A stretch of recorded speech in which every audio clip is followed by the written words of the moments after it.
कैसा आएगा, क्या बदलाव हुए हैं, व्याकरण कितनी पढ़नी है और वो कौन सी रामबाण नीति है जिससे हम हिंदी में आसानी से 30 में 30 नंबर ला सकते हैं, वो हम लोग आज इस वीडियो में देखेंगे। तो चलिए अपने लक्ष्य की ओर पहला कदम बढ़ाते हैं। सबसे पहले पैटर्न को समझते हैं। चाहे आप पेपर 1 दे रहे हो या पेपर 2, हिंदी 30 नंबर ही आए। इसको 2 बराबर हिस्सों में बांटा गया है। पहला 15 नंबर का कंटेंट, इसमें आपको 2 पैराग्राफ पूछे जाएंगे, एक गद्यांश और एक पद्यांश। याद रखिएगा, व्याकरण अलग से नहीं आती, इन्हीं पैराग्राफ के अंदर से 2-3 नंबर की व्याकरण पूछ ली जाती है। और दूसरा भाग है 15 नंबर की पैडागोजी। यह सबसे महत्वपूर्ण हिस्सा है। यहाँ आपकी रटने की क्षमता नहीं, बल्कि एक शिक्षक के तौर पर आपकी सोच परखी जाएगी। अगर आपने यह 15 नंबर पक्के कर लिए तो समझो सीटेट पास। अब सिलेबस को डिकोड करते हैं। हमें क्या क्या पढ़ना है। सबसे पहले अधिगम और अर्जन। बच्चा घर पर भाषा कैसे सीखता है और स्कूल में कैसे। फिर हम पढ़ेंगे मनोवैज्ञानिकों को, चॉम्स्की का लैड क्या है, वाइगोत्स्की का समाज से क्या लेना देना है। इसके बाद LSRW कौशल, सुनने और पढ़ने में क्या अंतर है, टॉप डाउन और बॉटम अप अप्रोच क्या है, और सबसे जरूरी मूल्यांकन।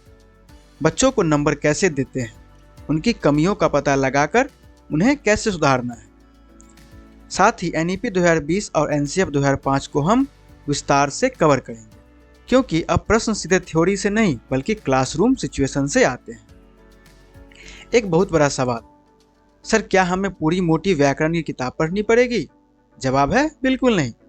सीटेट में व्याकरण केवल गद्यांश पद्यांश के संदर्भ में पूछी जाती है।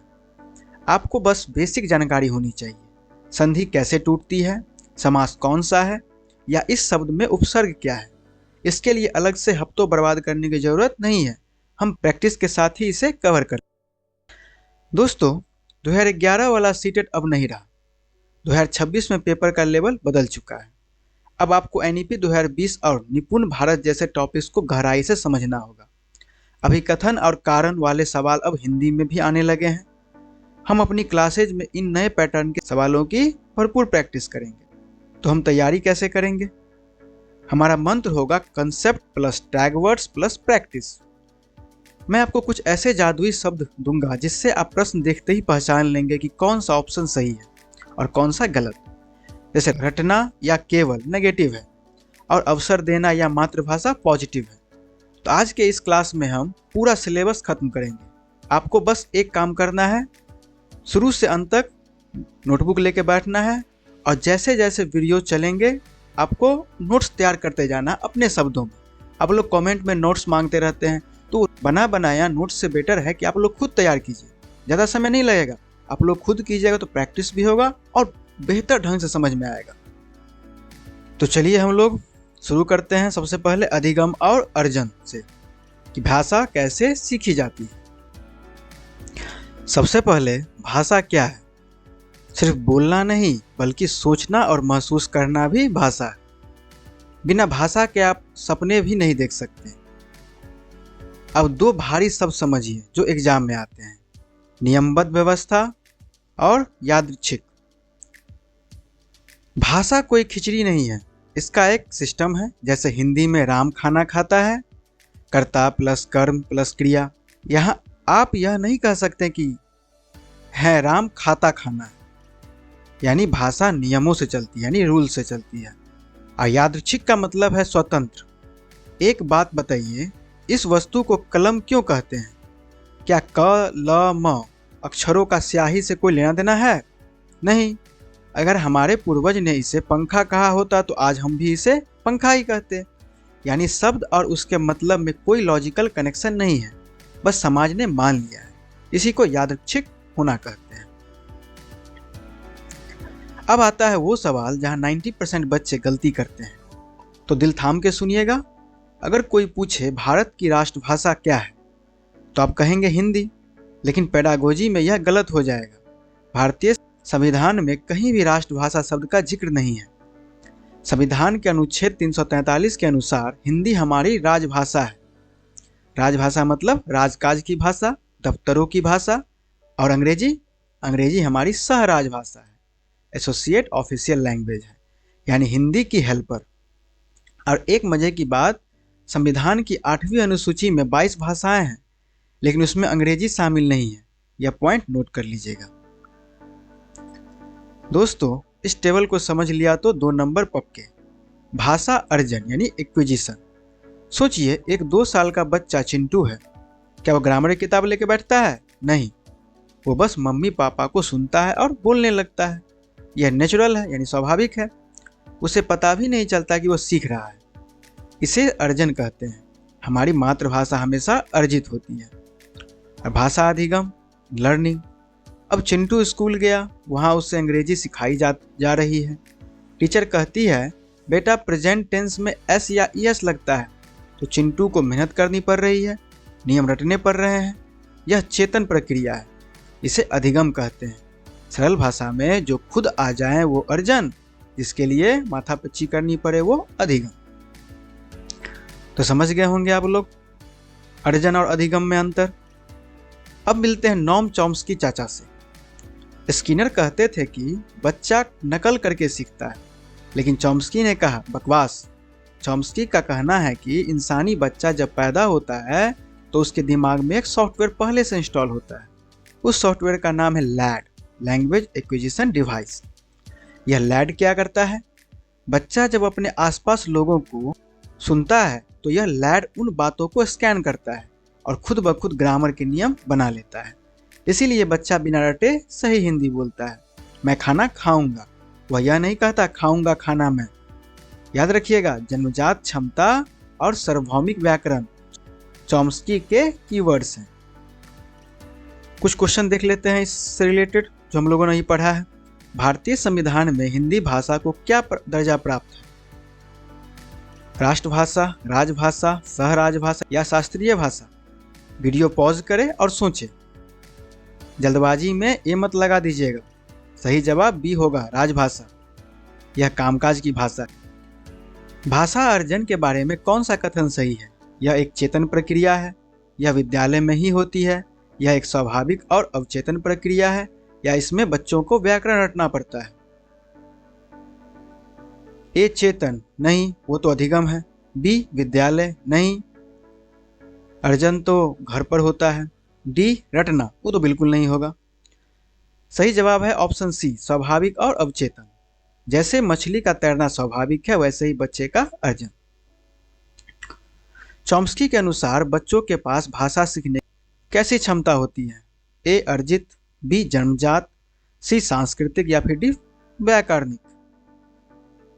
चॉम्स्की का नाम आते ही आपको क्या ढूंढना है? जी हाँ, सही जवाब है बी जन्मजात। वो कहते हैं बच्चा भाषा सीखने का टैलेंट लेकर ही पैदा होता है, बाद में नहीं खरीदता। अब हम लोग बात करेंगे 3 ऐसे मनोवैज्ञानिकों की जिनकी आपस में बिल्कुल नहीं बनती। एक कहता है नकल करो, दूसरा कहता है दिमाग लगाओ और तीसरा कहता है बातचीत करो। जीन पियाजे, लेव वाइगोत्स्की और बीएफ स्किनर की थ्योरीज को उदाहरणों से समझेंगे।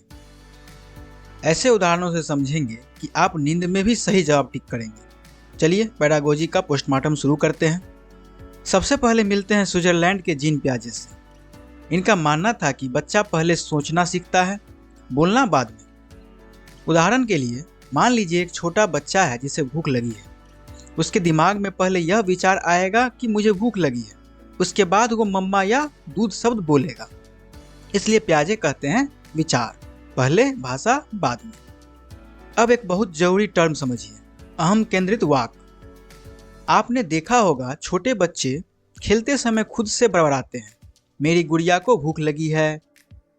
पियाजे को लगता है कि बच्चा सेल्फिश है, यानी कि अहम केंद्रित है, वो बस अपनी धुन में है, उसे दुनिया से मतलब नहीं। इसलिए पियाजे के अनुसार इस बड़बड़ाने का सीखने में कोई फायदा नहीं। बस यही बात याद रखनी है, पियाजे के लिए यह बड़बड़ाना बेकार है। अब आते हैं रूस के लेव वाइगोत्स्की पर। ये पियाजे के सबसे बड़े दुश्मन हैं विचारधारा के। वाइगोत्स्की कहते हैं बच्चा अकेले कमरे में साइंटिस्ट नहीं बनता, वह समाज से बात करके सीखता है, यानी मम्मी पापा या दोस्तों से।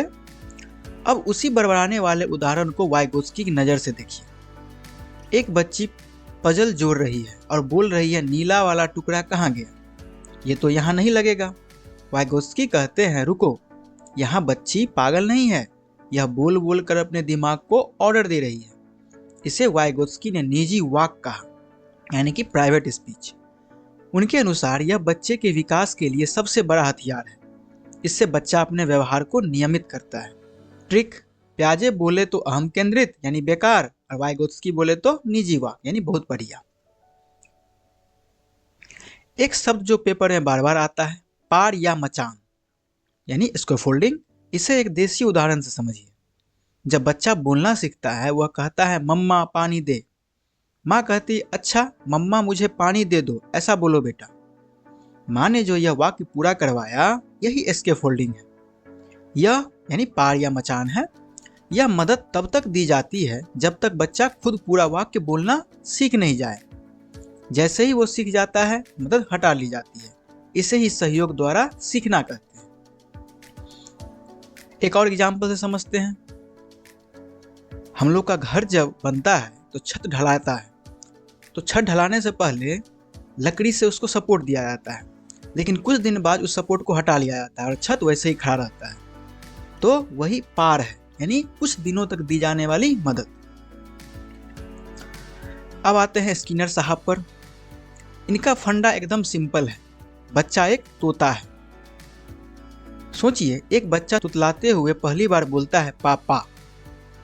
पूरा परिवार खुश हो जाता है, तालियां बजाता है। यह ताली रेनफोर्समेंट है। बच्चे को लगता है अरे वाह, यह आवाज निकालने पर तो मजा आ रहा है। फिर वो बार बार पापा पापा करता है। यह इमिटेशन या ड्रिल है। स्किनर कहते हैं कि भाषा दिमाग से नहीं बल्कि रटने और नकल करने से आती है। अगर प्रश्न में नकल, अनुकरण या पुनर्बलन शब्द दिखे तो स्किनर को टिक कर दीजिएगा। इस टेबल का स्क्रीनशॉट ले लीजिए और दीवार पर चिपका दीजिए। अगर पूछे दिमाग या विचार पहले तो प्याजे।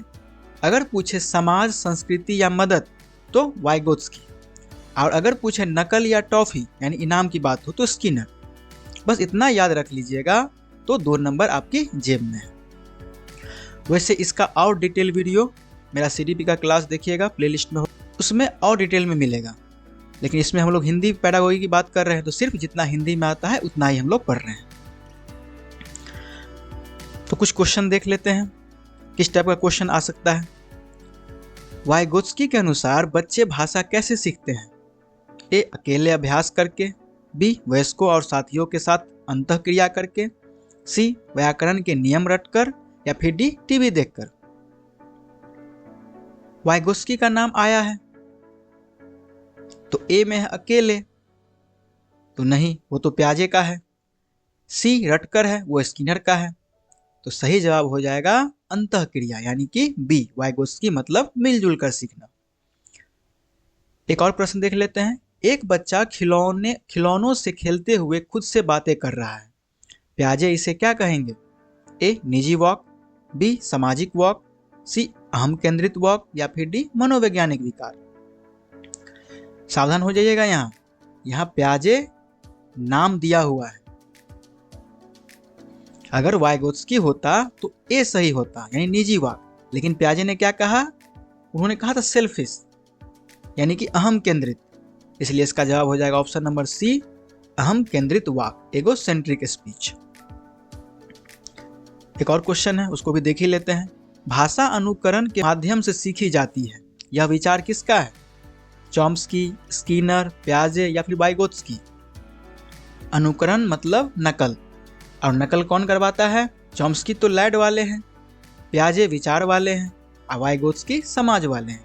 बचे कौन? B, Skinner. स्किनर ही कहते हैं कि भाषा नकल से आती है। अब हम लोग हिंदी पेडागोजी के दिल यानी भाषाई कौशलों की बात करेंगे, यानी लैंग्वेज स्किल्स की। हम सब जानते हैं कि कौशल 4 होते हैं, सुनना, बोलना, पढ़ना, लिखना। लेकिन सीटेट अब सीधे सवाल नहीं पूछता। अब सवाल ऐसे आते हैं। एक बच्चा कहानी सुनकर उसका अनुमान लगा रहा है, यह कौन सी प्रक्रिया है? तो हम लोग सुनना, बोलना, पढ़ना और लिखना, चारों को समझेंगे। तो चलिए शुरू करते हैं। सबसे पहले बेसिक्स क्लियर करते हैं। भाषा के 4 पिलर हैं, LSRW, यानी सुनना, बोलना, पढ़ना और लिखना। L फॉर लिसन, सुनना, S फॉर स्पीच, बोलना, R फॉर रीड यानी पढ़ना और W फॉर राइट यानी लिखना। जब आप किसी को सुनते हैं या कोई किताब पढ़ते हैं तो ज्ञान आपके अंदर जाता है यानी ब्रेन में जाता है। इसे हम इनपुट या ग्रहणात्मक कौशल कहते हैं। अभिव्यक्त्यात्मक यानी प्रोडक्टिव, जब आप बोलते हैं या लिखते हैं तो ज्ञान आपके दिमाग से बाहर जाता है। इसे हम आउटपुट या उत्पादक कौशल कहते हैं। याद रखिएगा, ये चारों कौशल अलग अलग नहीं चलते, यह सब अंतः संबंधित हैं यानी इंटरकनेक्टेड है। ऐसा नहीं होता कि आज सिर्फ सुनेंगे और कल सिर्फ बोलेंगे। क्या सुनना और श्रवण एक ही चीज है? नहीं। मान लीजिए आप तमिल नहीं जानते और मैं आपके सामने तमिल में कुछ बोलूं, आपके कानों तक आवाज तो गई लेकिन आपको कुछ समझ नहीं आया, यानी ये हियरिंग हुआ। पेडागोजी की भाषा में यह श्रवण नहीं है यानी लिसनिंग नहीं है। लिसनिंग का मतलब है आवाज सुनना प्लस उसका अर्थ समझना। तो अगर एग्जाम में आए श्रवण कौशल का उद्देश्य क्या है, तो उत्तर होगा अर्थ ग्रहण करना। यानी हियरिंग में तो हम जैसे अभी बहुत सारी आवाज़ हम लोग सुन रहे हैं लेकिन ध्यान नहीं दे रहे हैं, तो जिस आवाज़ में हम ध्यान नहीं दे रहे हैं, समझ नहीं रहे हैं, तो वो हियरिंग हो गया यानी सुनना हो गया। और श्रवण यानी कि लिसनिंग हुआ जिस पर हम ध्यान दे रहे हैं। जैसे अभी हम आपको पढ़ा रहे हैं, आप लोग हमारी बातों को समझ रहे हैं, तो ये लिसनिंग है। और अगल बगल जो बातें हो रही है, कुछ भी हो रही है, वो नहीं सुन, आप सुनाई तो दे रहा होगा लेकिन आप समझ नहीं पा रहे होंगे, यानी उसको ग्रहण नहीं कर पा रहे होंगे, तो वो हियरिंग है। तो अंतर समझ में आ गया होगा। अब आते हैं इस वीडियो के सबसे हॉट टॉपिक पर, बॉटम अप अप्रोच यानी ऊर्ध्वगामी प्रक्रिया। इससे एक मकान बनाने जैसा समझिए। मकान कैसे बनता है? पहले एक ईंट रखते हैं, फिर दीवार बनती है, फिर कमरा और अंत में पूरा घर। भाषा में भी जब हम सबसे छोटी इकाई से शुरू करते हैं, पहले ध्वनि सुनना, फिर अक्षर पहचानना, फिर शब्द बनाना, फिर वाक्य समझना। यानी पहले ध्वनि सुने, फिर अक्षर को समझे, पहचाने, उसका शब्द बनाए और शब्द से फिर वाक्य को बनाए। जब हम नीचे से ऊपर जाते हैं तो बॉटम अप या ऊर्ध्वगामी कहते हैं। उदाहरण के लिए क्लास में टीचर जब डिक्टेशन बोलता है तो बच्चा एक एक शब्द पर ध्यान देता है, यह बॉटम अप है। अब इसका उल्टा, टॉप डाउन अप्रोच, ऊपर से नीचे। यहाँ हम एक एक ईंट पर ध्यान नहीं देते, हम सीधे पूरे घर को देखते हैं। उदाहरण के लिए मान लीजिए आप अपने दोस्त से फ़ोन पर बात कर रहे हैं, आवाज़ थोड़ी कट रही है, फिर भी आप समझ जाते हैं कि वो क्या कर रहा है। कैसे? क्योंकि आप संदर्भ जानते हैं यानी कंटेक्स्ट जानते हैं और अपने पुराने ज्ञान का इस्तेमाल कर रहे हैं। जब बच्चा कहानी सुनता है और बीच के मुश्किल शब्दों को छोड़ते हुए बस कहानी का मजा लेता है, तो यह टॉप डाउन है। याद करने का ट्रिक, अगर अर्थ, अनुमान या संदर्भ की बात हो तो टॉप डाउन, अगर अक्षर, ध्वनि या डिक्टेशन की बात हो तो बॉटम डाउन यानी नीचे से ऊपर। हम लोगों ने L फॉर लिसनिंग को समझा यानी श्रवण को समझा। अब आते हैं बोलना पर यानी स्पीकिंग पे। बोलना सिर्फ मुंह से आवाज़ निकालना नहीं है। तोता भी बोलता है पर उसे भाषा नहीं आती। बोलने का सबसे जरूरी नियम है संदर्भ, कंटेक्स्ट। अगर आप शमशान घाट पर जाकर कहें अरे वाह क्या मज़ेदार दिन है, तो लोग आपको पागल समझेंगे। पागल क्या, कूट देंगे। वाक्य व्याकरण से सही था पर संदर्भ गलत था। इसलिए सीटेट में अगर प्रश्न आए कि बोलने में सबसे महत्वपूर्ण क्या है, तो उत्तर शुद्ध उच्चारण नहीं बल्कि संदर्भ के अनुसार अपनी बात कहना होगा। एक और शब्द याद रखिएगा, अनुतान, इंटोनेशन। इसका मतलब है टोन बदलना। रोको मत जाने दो और रोको मत जाने दो, यहाँ सिर्फ टोन का फर्क है। अब आते हैं रीडिंग स्किल पे, पठन कौशल पे। सबसे पहले एक भ्रम दूर करते हैं। अगर मैं आपके सामने चाइनीज भाषा में कुछ लिख दूं और आप उसे रटकर बोल दें, तो क्या उसे पढ़ना कहेंगे? बिल्कुल नहीं। पेडागोजी में पढ़ना का मतलब है अर्थ ग्रहण करना, अंडरस्टैंडिंग द मीनिंग। अगर आपने पढ़ा लेकिन समझा नहीं, तो वो सिर्फ डिकोडिंग है, रीडिंग नहीं।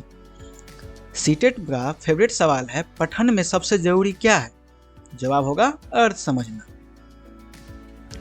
अब आते हैं 1 करोड़ के टॉपिक पर, स्कैनिंग। स्कैनिंग का मतलब है चील की नज़र। जब आप भीड़ में अपने दोस्त को ढूंढते हैं तो क्या आप हर आदमी का चेहरा ध्यान से देखते हैं? नहीं, आपकी नज़रें बस उस चेहरे को स्कैन करती हैं। वैसे ही जब आप न्यूज़पेपर में राशिफल ढूंढते हैं या लिस्ट में अपना नाम ढूंढते हैं तो आप बाकी चीज़ें छोड़ देते हैं और बस उस खास जानकारी को खोजते हैं। इसे स्कैनिंग या बारीकी से पठन कहते हैं। ये पठन के प्रकार हैं, स्कैनिंग और दूसरा है स्कीमिंग। इसे कहते हैं मक्खन निकालना। अगर आप दूध से मलाई उतारते हैं, स्कीम करते हैं, तो आप ऊपर ऊपर से मेन चीज़ ले लेते हैं। रीडिंग में भी जब आप पूरा पाठ नहीं पढ़ते, बस जल्दी जल्दी यह देखते हैं कि आखिर मामला क्या है, इस कहानी का सार क्या है, तो उसे स्कीमिंग कहते हैं। फर्क समझे? नंबर या नाम ढूंढना स्कैनिंग यानी विशिष्ट नजर गड़ा के, कहानी का सार यानी थीम समझना उसे स्कीमिंग कहते हैं यानी सामान्य।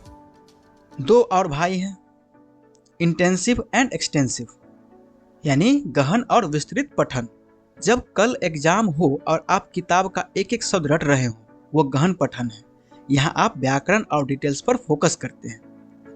एक्सटेंसिव यानी विस्तृत, जब आप ट्रेन में टाइम पास करने के लिए चंपक या नॉवेल पढ़ते हैं, वहाँ आप डिक्शनरी लेकर नहीं बैठते। अगर कोई शब्द समझ नहीं आया तो छोड़ देते हैं, क्योंकि आपका मकसद सिर्फ मज़ा है यानी प्लेजर है। तो ट्रिक यह है कि अगर मज़ा और आनंद हो तो एक्सटेंसिव यानी विस्तृत, और पढ़ाई और टेंशन हो तो इंटेंसिव यानी गहन। अब आते हैं LSRW का लास्ट लेटर पे, W यानी कि राइटिंग स्किल, लेखन कौशल पर। लिखना कोई जादू नहीं है कि पेन उठाया और गोदान लिख दिया। यह एक प्रोसेस है, प्रक्रिया है।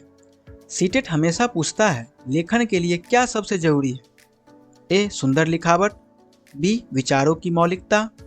तो जवाब होगा B विचारों की मौलिकता यानी ओरिजिनल थॉट्स।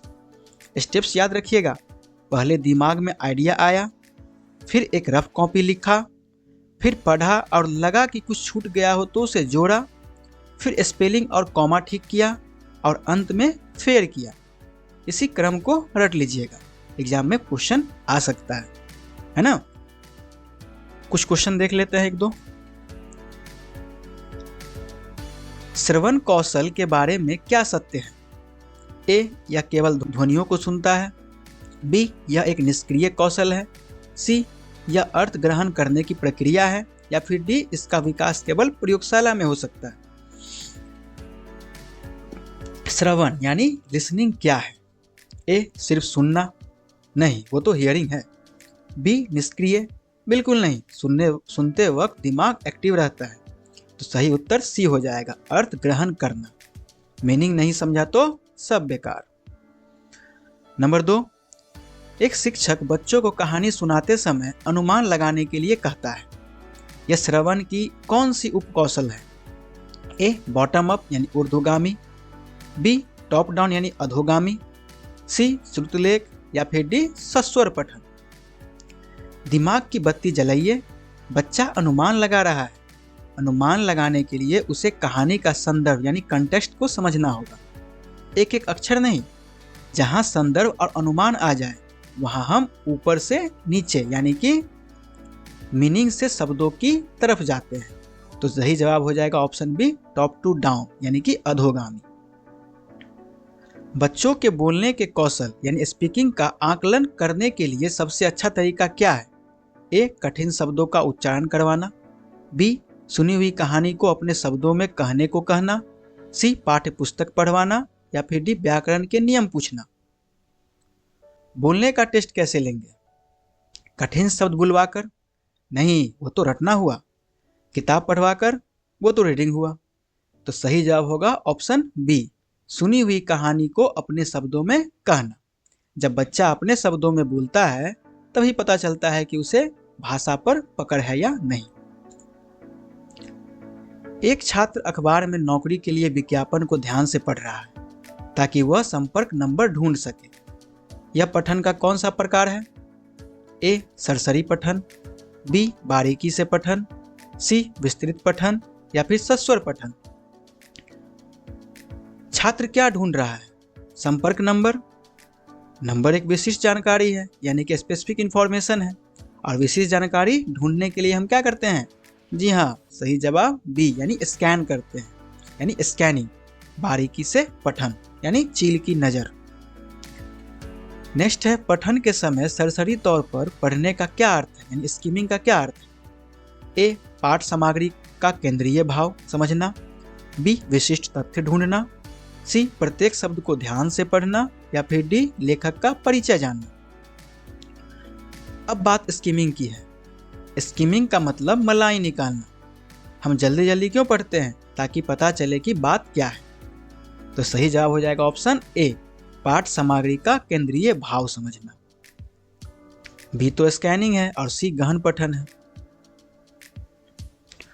एक शिक्षक बच्चे को कहता है, पहले सोचो, फिर लिखो, फिर सुधारो। वो लेखन के किस उपागम का पालन कर रहा है?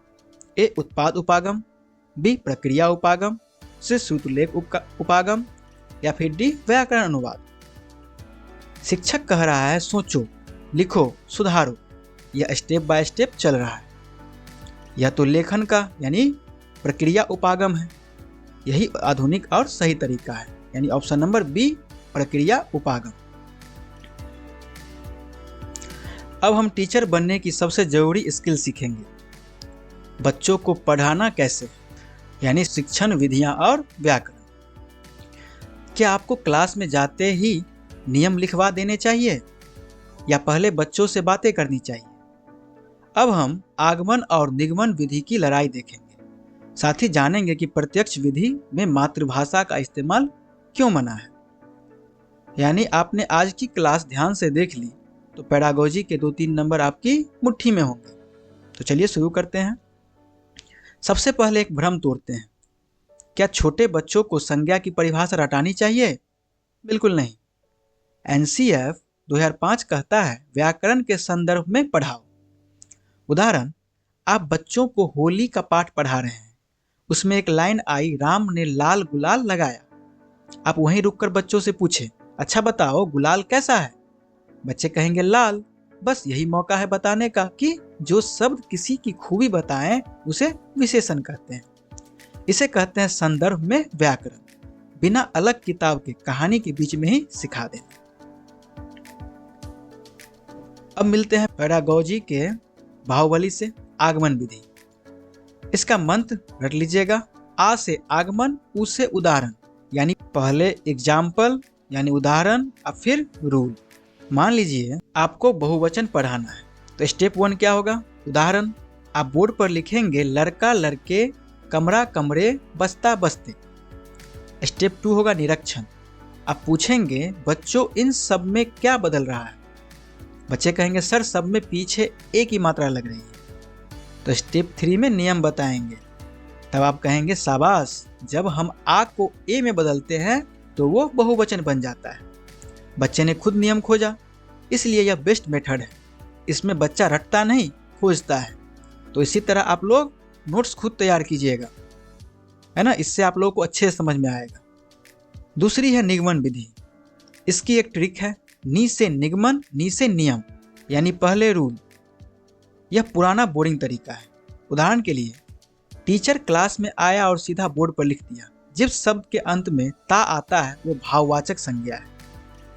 चलो अब इसके 10 उदाहरण लिखो। बच्चे को कुछ समझ नहीं आया कि भाववाचक क्या है, बस उसने नियम रट लिया। यह विधि शिक्षक का काम आसान करती है, लेकिन बच्चे का दिमाग कुंद कर देती है। प्राथमिक स्तर पर इससे बचना चाहिए। अब एक ऐसी विधि जो इंग्लिश मीडियम स्कूलों में बहुत चलती है, प्रत्यक्ष विधि यानी कि डायरेक्ट मेथड। इसका एक ही वसूल है, नो मदर टंग, मातृभाषा का प्रयोग मना है। अगर आप इंग्लिश सिखा रहे हैं तो क्लास में हिंदी का एक शब्द भी नहीं बोलेंगे। अगर आपको एप्पल समझना हो तो आप सेब नहीं बोलेंगे, आप असली एप्पल दिखाएंगे या चित्र बनाएंगे। इसे प्राकृतिक विधि भी कहते हैं, क्योंकि इसमें बच्चा दूसरी भाषा वैसे ही सीखता है जैसे उसने अपनी मातृभाषा सीखी थी, बिना अनुवाद के सीधे सुनकर। एक विधि है व्याकरण अनुवाद विधि। यह हमारे सरकारी स्कूलों वाली पुरानी विधि है। टीचर एक लाइन इंग्लिश में पढ़ते हैं, फिर उसका हिंदी अनुवाद बताते हैं। Ram goes to school, Ram school जाता है। इसे ग्रामर ट्रांसलेशन मेथड कहते हैं, यानी कि व्याकरण अनुवाद विधि। इसमें बच्चा लिखना पढ़ना तो सीख जाता है, लेकिन जब बोलने की बारी आती है तो वो पहले मन में हिंदी सोचता है, फिर ट्रांसलेट करता है और अटक जाता है। इसलिए यह विधि स्पोकन लैंग्वेज के लिए बेकार है। तो आप लोग समझ गए होंगे इस टॉपिक को। चलिए कुछ प्रश्न देखते हैं इसमें। व्याकरण शिक्षण की वह पद्धति अपेक्षाकृत अधिक उचित है जिसमें बच्चे नियमों को कंठस्थ कर लेते हैं या रट लेते हैं। बच्चे उदाहरणों से नियमों की ओर जाते हैं। बच्चे नियमों से उदाहरणों की ओर जाते हैं, या फिर बच्चे केवल किताब का प्रयोग करते हैं। सबसे उचित तरीका कौन सा है? ए कंठस्थ करना, नेगेटिव टैग वर्ड है, काट दीजिए उसको। सी नियम से उदाहरण, यह निगमन है, रटने वाला। तो सही जवाब होगा ऑप्शन बी, उदाहरणों से नियमों की ओर, यानी आगमन विधि, यही बेस्ट है। किस विधि में मातृभाषा का प्रयोग बिल्कुल नहीं किया जाता? व्याकरण अनुवाद विधि, प्रत्यक्ष विधि, निगमन विधि या अप्रत्यक्ष विधि? कीवर्ड को पकड़िए, मातृभाषा का प्रयोग नहीं। अनुवाद विधि में तो पूरा अनुवाद ही मातृभाषा में होता है।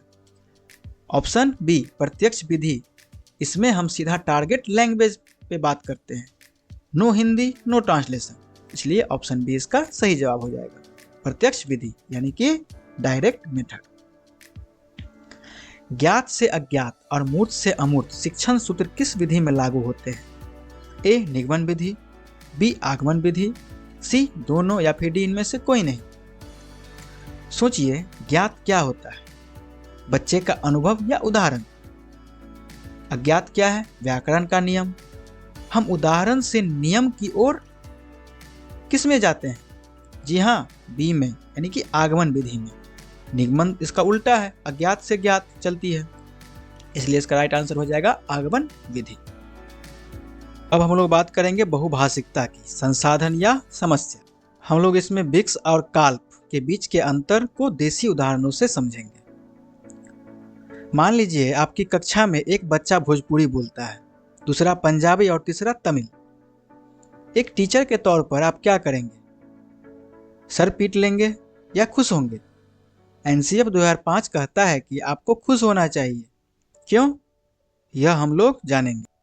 हम बहुभाषिकता के राज खोलेंगे और एक बहुत ही मॉडर्न थ्योरी जिम कमिंस की विक्स और काल्प को समझेंगे। यह विक्स काल्प सुनने में किसी बीमारी का नाम लगता है, लेकिन है बहुत आसान। तो चलिए शुरू करते हैं। सबसे पहले एक मंत्र रट लीजिए, बहुभाषिकता एक संसाधन है, मल्टीलिंगुअलिज्म इज ए रिसोर्स। अगर आपकी क्लास में 40 बच्चे हैं और वो अलग अलग भाषाएं बोलते हैं, तो यह आपके लिए सिरदर्द नहीं बल्कि एक खजाना है। कैसे? जब बच्चे आपस में बात करते हैं तो वे एक दूसरे के शब्द सीखते हैं, उनका दिमाग ज़्यादा फ्लेक्सिबल यानी लचीला बनता है। रिसर्च कहती है कि जो बच्चे 2 या अधिक भाषाएं बोलते हैं उनका दिमाग बाकियों से तेज चलता है। तो अगर कोई बच्चा अपनी मातृभाषा में जवाब दे तो उसे डांटना मत, बल्कि उसे स्वीकार करना और उसे संसाधन की तरह यूज करना। अब आते हैं स्टार टॉपिक पर, जिम कमिंस। इन्होंने कहा कि भाषा 2 तरह की होती है, पहला है विक्स और दूसरा कैल्प। विक्स, इसे याद रखो, खेल के मैदान की भाषा। जब आप दोस्तों से गप्पे लड़ाते हैं, सब्जी वाले से मोल भाव करते हैं, भैया आलू कैसे दिए, यह विक्स है। यह भाषा हम जल्दी सीख जाते हैं, 6 महीने से 2 साल में। इसमें ग्रामर की ज़्यादा चिंता नहीं होती। दूसरा है कैल्प, इसे याद रखना है क्लासरूम की भाषा से। जब आपको प्रकाश संश्लेषण पर निबंध लिखना हो या कोर्ट में बहस करनी हो, यहाँ आप यह नहीं कह सकते वो पेड़ का खाना बनाने वाला सीन। आपको सही शब्द और तर्क चाहिए, इसे कैल्प कहते हैं। इसे सीखने में 5 से 7 साल लग सकते हैं। इस स्लाइड को ध्यान से देखिए। विक्स में संदर्भ होता है। अगर मैं कहूँ इसे इधर रख दो और इशारा करूँ तो आप समझ जाएंगे, भले ही आपको वस्तु का नाम न पता हो। यहाँ चेहरा और इशारे जरूर मदद करते हैं। कैल्प में संदर्भ कम होता है, अगर आप किताब पढ़ रहे हैं तो लेखक आपके सामने नहीं है इशारा करने के लिए, आपको सिर्फ और सिर्फ शब्दों के दम पर ही सब कुछ समझना है, इसलिए यह मुश्किल होता है। तो ट्रिक है बिक्स बातचीत यानी इजी, कैल्प कॉलेज या क्लास यानी हार्ड। अक्सर टीचर पूछते हैं सर अगर बच्चे को हिंदी नहीं आती तो पढ़ाएं कैसे? जवाब है ट्रांस लैंग्वेजिंग।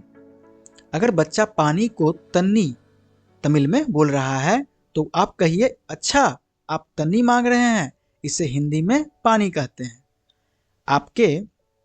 आपने उसकी भाषा को नकारा नहीं बल्कि उसे एक पुल की तरह इस्तेमाल करके हिंदी सिखा दी, इसे ही समावेशी कक्षा कहते हैं। तो क्वेश्चन आएगा इस तरह से, एक बहुभाषी कक्षा में बच्चों की गृह भाषा का प्रयोग ए वर्जित होना चाहिए, बी सम्मान दिया जाना चाहिए, सी केवल घर पर किया जाना चाहिए या फिर डी सीखने में बाधा उत्पन्न करता है। बहुभाषी क्लास में घर की भाषा का क्या करें? ए और सी दोनों नेगेटिव है, बच्चे को चुप नहीं करा सकते, डी बाधा है बिल्कुल नहीं, एनसीएफ कहता है यह संसाधन है। तो सही जवाब हो जाएगा ऑप्शन बी, सम्मान दिया जाना चाहिए, उसकी भाषा उसकी पहचान है। जिम कमिंस के अनुसार रोजमर्रा की बातचीत में प्रयुक्त होने वाली भाषा को क्या कहा जाता है? ए कैल्प, बी बिक्स, सी भाषा अर्जन, डी विसंकेतन। कीवर्ड पकड़िए, रोजमर्रा की बातचीत, डेली कन्वर्सेशन। क्या यह पढ़ाई वाली भाषा है? नहीं, यह सामाजिक भाषा है। और सामाजिक भाषा मतलब बिक्स यानी बेसिक इंटरपर्सनल कम्युनिकेटिव स्किल। इसका राइट आंसर हो जाएगा बी बिक्स। संज्ञानात्मक शैक्षणिक भाषा प्रवीणता किससे संबंधित है? यानी कि कैल्प किससे संबंधित है? हम लोगों ने इसका पूरा नाम नहीं जाना था, तो इसका पूरा नाम होता है संज्ञानात्मक शैक्षणिक भाषा प्रवीणता। तो इसका ऑप्शन है ए खेल के मैदान की भाषा से, बी अमूर्त विचारों और उच्च स्तरीय चिंतन से, सी सब्जी खरीदने से या फिर डी टेलीफोन पर गपशप से। नाम में ही अर्थ है शैक्षणिक यानी एकेडमिक, सब्जी खरीदना या गपशप तो बिक्स है। तो सही जवाब हो जाएगा बी अमूर्त विचारों और उच्च स्तरीय चिंतन, जहां दिमाग के घोड़े दौड़ाने पड़े वो कैल्प है।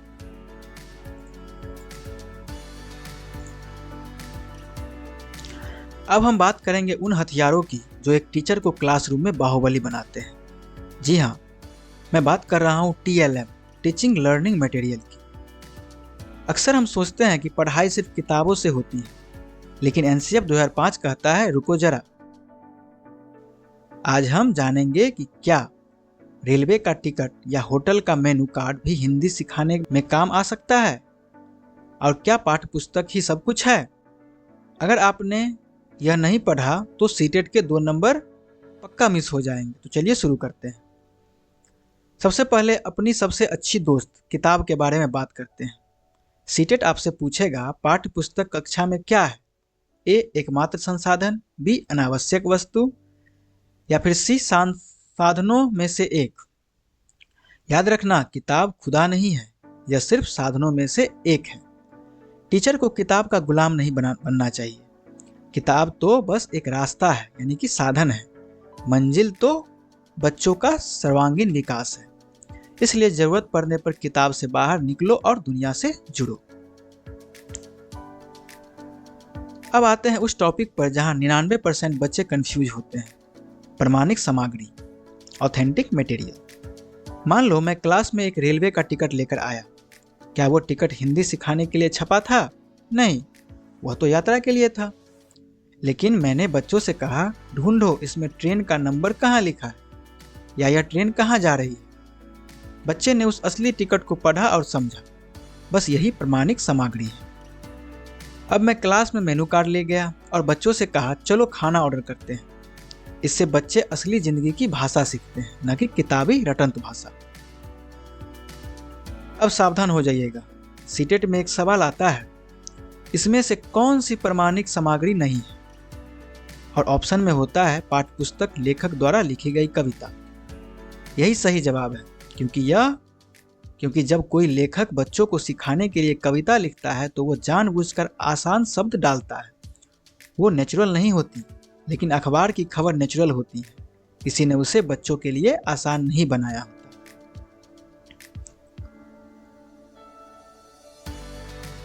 अब हम लोग बाल साहित्य को समझते हैं। बाल साहित्य को समझते हैं। छोटे बच्चों को व्याकरण के नियम नहीं, कहानियां चाहिए। बाल साहित्य जैसे पंचतंत्र, चंपक का क्लास में होना बहुत जरूरी है। क्यों?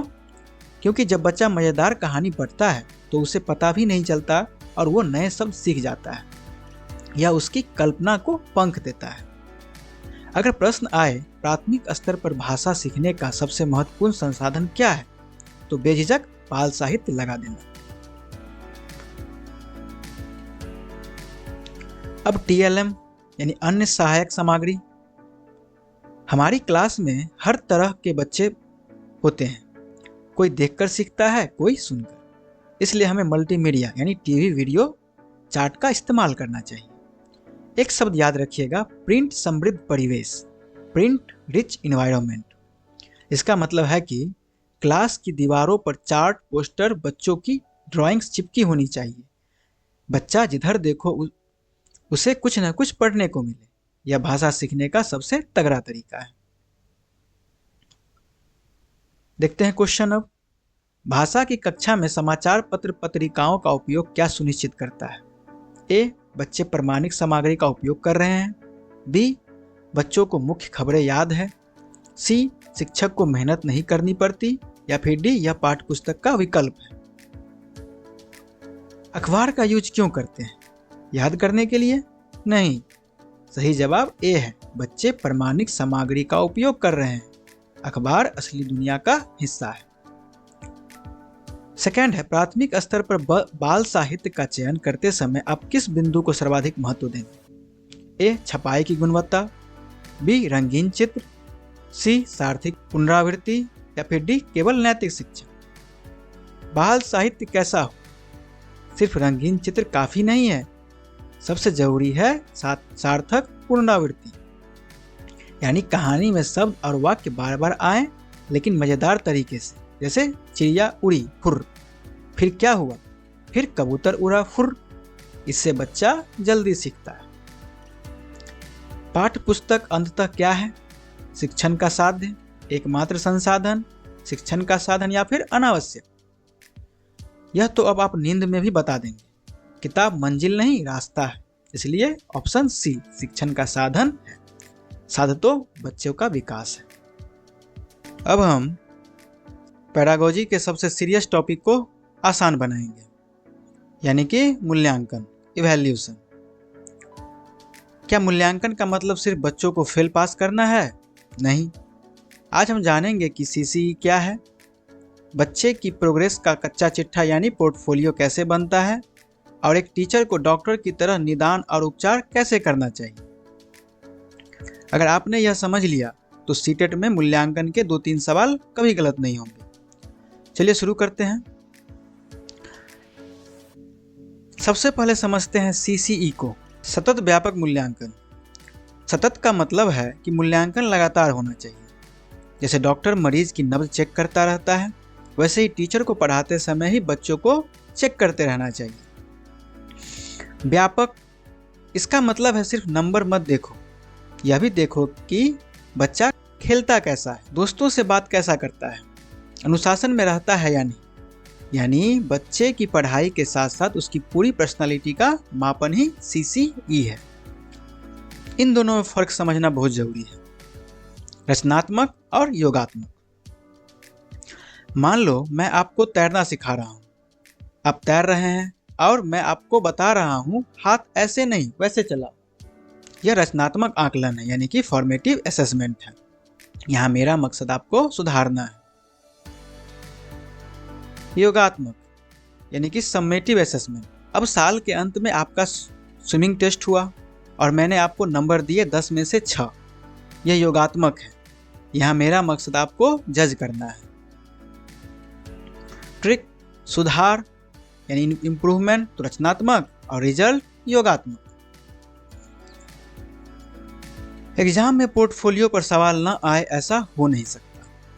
पोर्टफोलियो बच्चों का एक फाइल या फोल्डर है।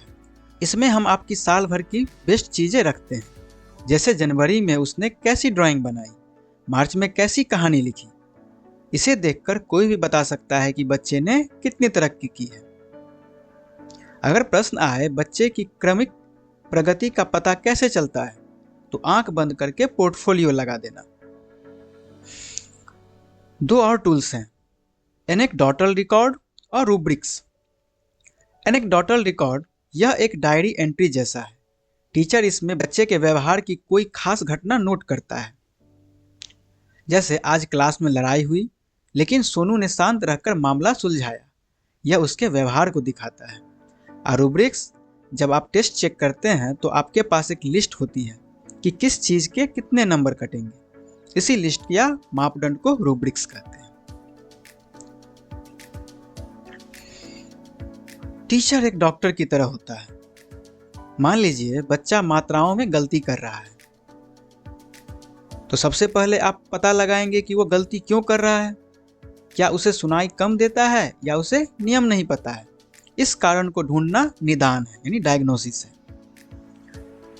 कारण पता चल गया, अब आप उसे दोबारा अलग तरीके से पढ़ाएंगे ताकि गलती सुधर जाए।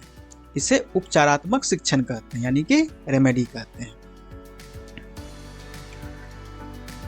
एग्जाम में क्वेश्चन इस तरह आ सकता है, बच्चों की भाषाई क्षमता के आकलन का सबसे उचित तरीका क्या है। ए, केवल लिखित परीक्षा लेना। बी, बच्चों को अपने विचार व्यक्त करने का अवसर देना। सी, श्रुत लेख लिखवाना। या फिर डी, पाठ्य पुस्तक के प्रश्न उत्तर याद करवाना। सबसे अच्छा तरीका क्या है। ए और सी तो रटने वाले हैं, सही जवाब बी हो जाएगा। बच्चों को अपने विचार व्यक्त करने का अवसर देना। जहां बच्चा अपनी बात खुद कहेगा तभी असली भाषा का पता चलेगा। उपचारात्मक शिक्षण की सफलता किस पर निर्भर करती है। ए, समय व अवधि पर। बी, समस्याओं के कारणों की सही पहचान पर। सी, उपचारात्मक सामग्री पर। या फिर डी, भाषिक नियमों के ज्ञान पर। इलाज कब सफल होगा, जब बीमारी सही पता चले। अगर पेट दर्द है और दवा सिर दर्द की दे दी तो क्या फायदा। इसलिए सही जवाब हो जाएगा बी, समस्याओं के कारणों की सही पहचान पर, यानी सही निदान पर।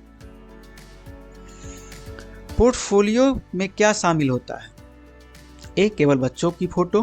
बी, बच्चों के कार्य का क्रमिक संग्रह। सी, शिक्षक की डायरी। या फिर डी, अभिभावकों की शिकायतें। पोर्टफोलियो में क्या होता है। जी हाँ, सही जवाब है बी, बच्चों के कार्य का क्रमिक संग्रह, उनकी प्रोग्रेस का सबूत। चलिए अब अगले टॉपिक की तरफ बढ़ते हैं। अगली टॉपिक थोड़ी इमोशनल और थोड़ी टेक्निकल है। हम उन बच्चों का दर्द समझेंगे जो 100 को वॉच पढ़ते हैं या जिनके हाथ में पेन ठीक से नहीं पकड़ा जाता। सीटेट में इसे डिस्लेक्सिया और डिस्ग्राफिया कहते हैं। साथ ही हम 2 सरकारी दस्तावेजों का पोस्टमार्टम करेंगे, एनसीएफ 2005 पुराना लेकिन सोना और एनईपी 2020 नया और धमाकेदार। अगर इस टॉपिक को समझ ली तो पेडागोजी के 1 से 2 नंबर कहीं नहीं गए। चलिए शुरू करते हैं। सबसे पहले मिलते हैं डिसलेक्सिया से। याद है तारे जमी पर वाला ईशान, उसे अक्षरों में डांस दिखता था। डिसलेक्सिया का मतलब है पढ़ने में दिक्कत। बच्चा बी और डी में फर्क नहीं कर पाता। वो गॉड को डॉग पढ़ सकता है। ट्रिक क्या है इसे याद रखने का। जिस शब्द में लेक्सिया आए समझो बात पढ़ने की हो रही है। दूसरा है डिस्ग्राफिया, नाम में ही छुपा है राज। ग्राफ, हम ग्राफ कैसे बनाते हैं, लिखकर या बनाकर। तो डिस्ग्राफिया मतलब लिखने में दिक्कत। इस बच्चे की राइटिंग इतनी गंदी होती है कि पढ़ी नहीं जा सकती। उसे पेन पकड़ने में भी जोर लगाना पड़ता है। उसके विचार सही हो सकते हैं पर वो उन्हें कागज पर उतार नहीं पाता। 2 और छोटे भाई हैं, डिस्कैल्कुलिया और डिस्फेजिया। डिस्कैल्कुलिया में कैलकुलेटर छुपा है, यानी जिसे जोड़ घटाने में दिक्कत हो उसे डिस्कैल्कुलिया है। कैलकुलिया यानी कैलकुलेटर यानी मैथमेटिक्स, जोड़ घटाने में दिक्कत हो।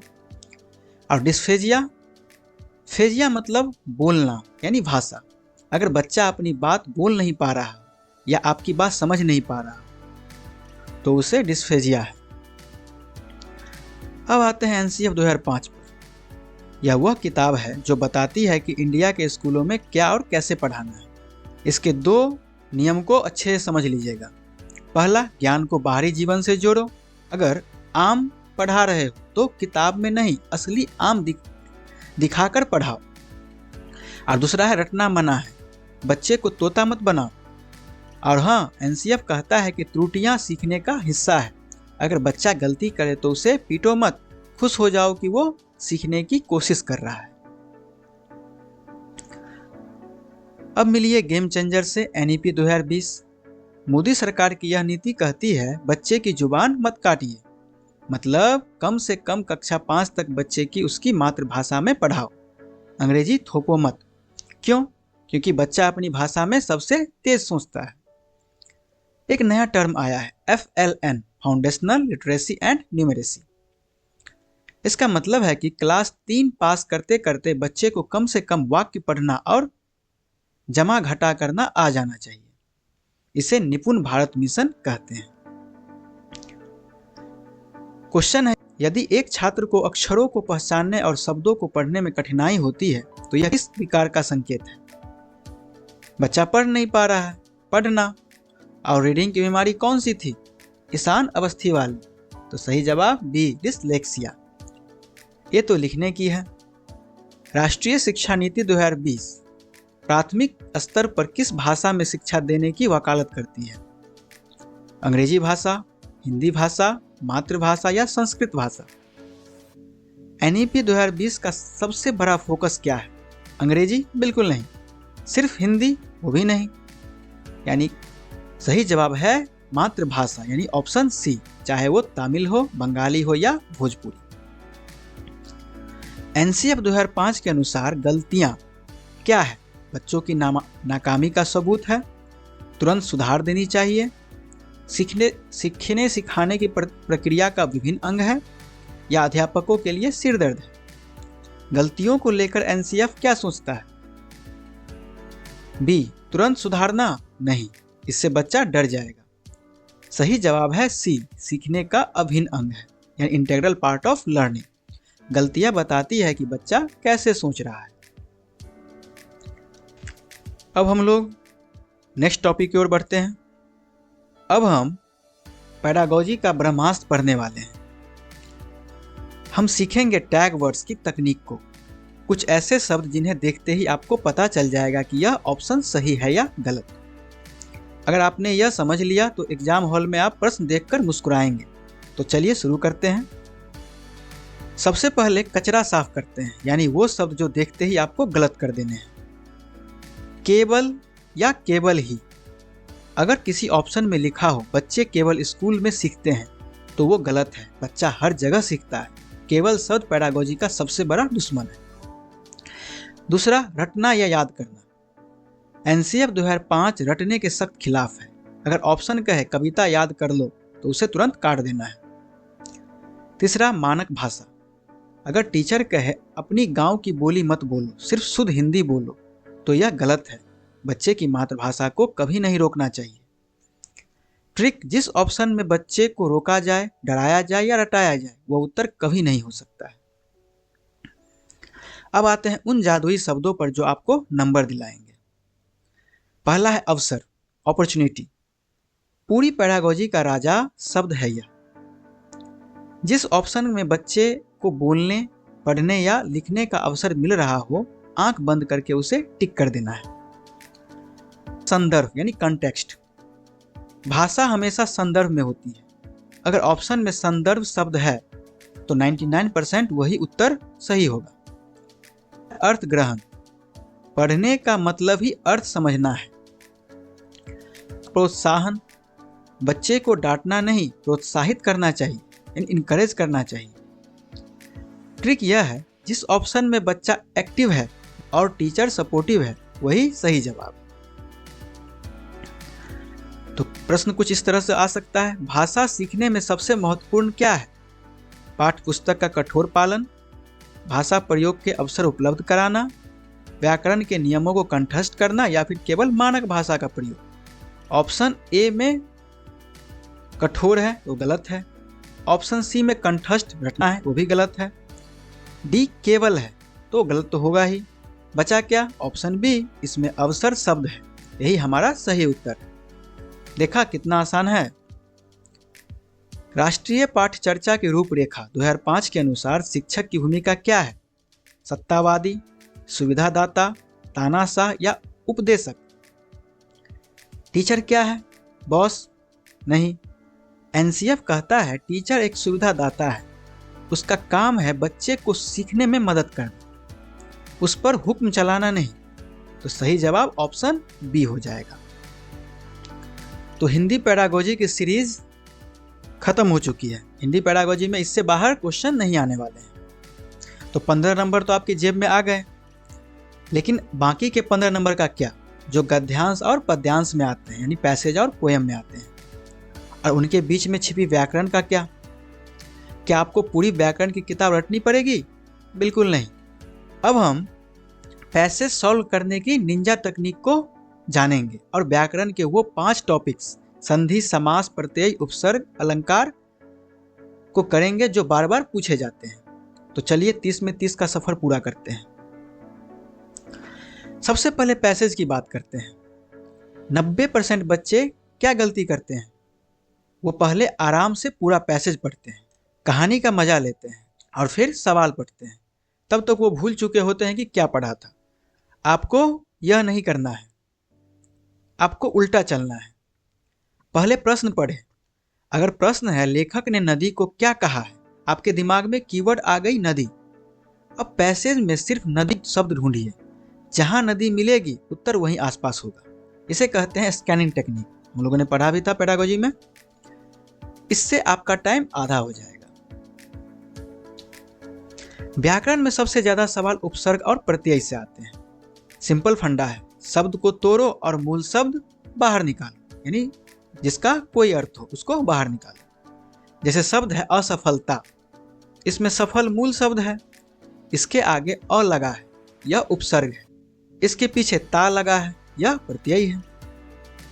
बस इतना ही करना है। जबरदस्ती शब्द मत तोड़िएगा, अर्थ निकलना चाहिए।